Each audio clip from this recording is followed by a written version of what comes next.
예레미야 6장 1절부터 15절까지의 말씀입니다. 1절부터 15절을 저와 성도님들이 한 절씩 교독하도록 하겠습니다. 제가 먼저 읽겠습니다. 베냐민 자손들아, 예루살렘 가운데로부터 피난하라. 드고아에서 나팔을 불고 베닷게렘에서 깃발을 들라. 제왕과 큰 파멸이 북방에서 엿보아오미니라.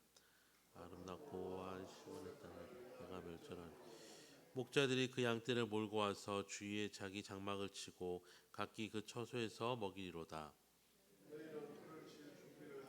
일어나라, 우리가 정오에 올라가자. 아깝다. 날이 기울어 저녁 그늘이 길었군. 일어나라, 우리가 밤에 올라가서 그 요새들을 헐자하도다.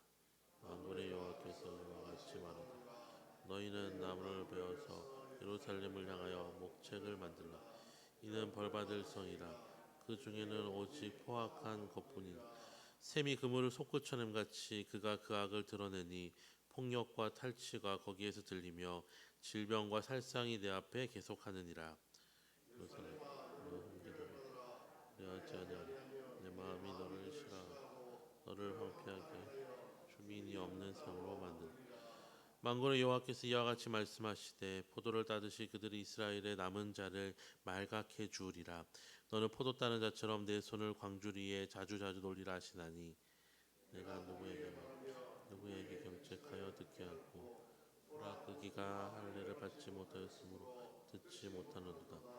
보라, 여호와의 말씀을 그들이 자신들에게 요구로 여기고 이를 즐겨하지 아니하니 그러므로 여호와의 분노가 내게 가득하여 참기 어렵도다. 그것을 거리에 있는 아이들과 모인 청년들에게 부으르니 남편과 아내와 나이 든 사람과 늙은이가 다 잡히리로다. 내가 그 땅 주민에게 이 손을 펼쳐진 그들의 집과 여호와의 말씀. 이는 그들이 가장 작은 자로부터 큰 자까지 다 탐욕을 부리며 선지자로부터 제사장까지 다 거짓을 행함이라. 평강하다, 평강하다 하라. 함께 읽겠습니다. 그들이 가증한 일을 행할 때에 부끄러워하였느냐? 아니라 조금도 부끄러워하지 않았을 뿐 아니라 얼굴도 붉어지지 않았느니라. 그러므로 그들이 엎드러지는 자와 함께 엎드러질 것이라. 내가 그들을 벌하리니 그때 그들이 거꾸러지리라. 여호와의 말씀이니라. 아멘. 예레미야는 하나님의 심판 계획에 따라서 어떻게 이스라엘이 심판을 당하게 될지를 경고합니다. 1절부터 5절에는 목자로 비유되는 적국의 왕이 양떼로 비유되는 군대를 몰고 와서 예루살렘을 둘러쌀 것입니다. 하나님께서는 이스라엘의 수장이 아니라 오히려 적국의 수장으로서 이스라엘을 향한 공격을 진두지휘하는 분으로 등장하십니다. 예루살렘에 대한 하나님의 심판은 더 이상 돌이킬 수 없는 일이 된 것입니다. 이어서 6절부터 8절까지 하나님은 적국의 수장으로 예루살렘 성을 향하여서 이는 벌받을 성이며 그 중에는 오직 포악한 것만 가득하기에 그 성을 정복해야 함을 선포합니다. 또한 8절을 통하여서 이미 심판이 시작되었지만 그들에게 더 큰 재난이 오고 있음을 전제하면서 예루살렘은 하나님의 훈계를 이제라도 받아들여서 더 큰 재난을 모면해야 함을 경고합니다.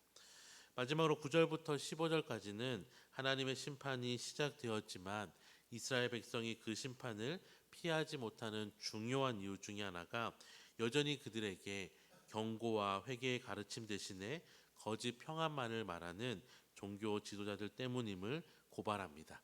이들의 잘못된 가르침 때문에 이스라엘 백성은 마땅히 들어야 할 경고를 듣지 못하게 되었기 때문입니다.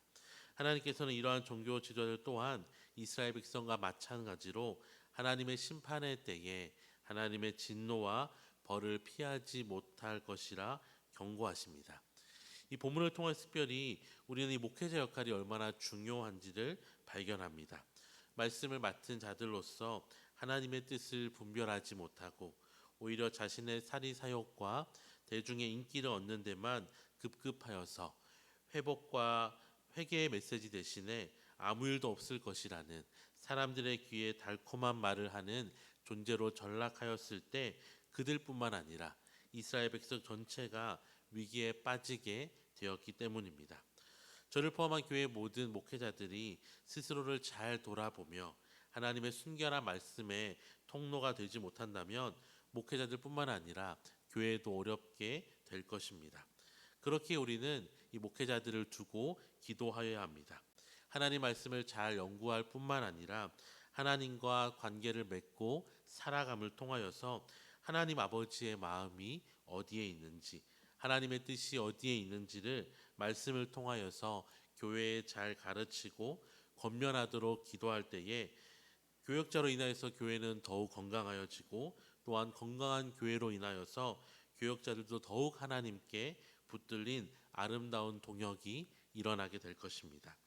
또한 우리는 사역자를 두고 기도할 뿐만 아니라 성도 모두가 말씀을 가까이 하기를 힘써야 합니다. 중세의 종교개혁의 가장 큰 열매 중에 하나는 성경이 더 이상 종교 지도자들의 손에만 머물지 아니하고 성도들의 손에 쥐어져서 성경을 스스로 읽고 그 안에 있는 하나님의 말씀을 읽고 깨달을 수 있는 것이었습니다. 그렇게 교회 사역자들을 통하여서 바른 말씀이 강단에서 흘러나도록 기도할 뿐만 아니라 모든 성도들이 우리에게 주어진 이 말씀을 가까이함을 통하여서 우리 각 사람에게 말씀하시는 하나님의 세미한 음성을 발견할 수 있도록 힘써야 합니다. 그때 우리는 하나님을 우리의 목자로 삼아서 목자의 음성을 쫓아 살아가며 목자의 보호하심 아래에서 참된 쉼과 평안을 누리는 은혜를 누리게 될 것입니다. 이 아침에 기도하실 때에 우리 교회 모든 사역자들이 하나님을 경외하는 자들이 되도록 기도하시고, 말씀을 날마다 가까이 하여서 하나님의 아버지의 마음을 잘 전달하는 순결한 말씀의 통로가 되게 해달라고 기도하시고, 우리 모두가 말씀을 더욱 사랑하며 가까이 하여서 나에게 말씀하시는 하나님의 메시지에 순종하며 살아가는 건강한 교회, 건강한 교역자, 건강한 성도가 될 수 있도록 기도하시는 저와 모든 성도님들이시기를 주님의 이름으로 축원합니다. 기도하겠습니다. 하나님 아버지, 오늘도 이 아침에 우리를 불러주셔서 함께 말씀 듣게 하시고 또 기도하게 하시니 감사합니다. 말씀을 맡은 교역자들에게 은혜를 더하여 주셔서 하나님을 경외하며 성도들을 사랑하는 마음으로 자신의 이익이 아닌 하나님의 영광과 성도의 유익을 위하여 살아가게 하시고, 모든 성도들이 말씀을 가까이 함으로 말씀 아래에서 말씀에 순종하며 거짓 평강이 아닌 하나님이 주시는 참된 평안을 누리며 살아가게 하여 주시옵소서. 감사드리며 예수님의 이름으로 기도드립니다. 아멘. 하늘에 계신 우리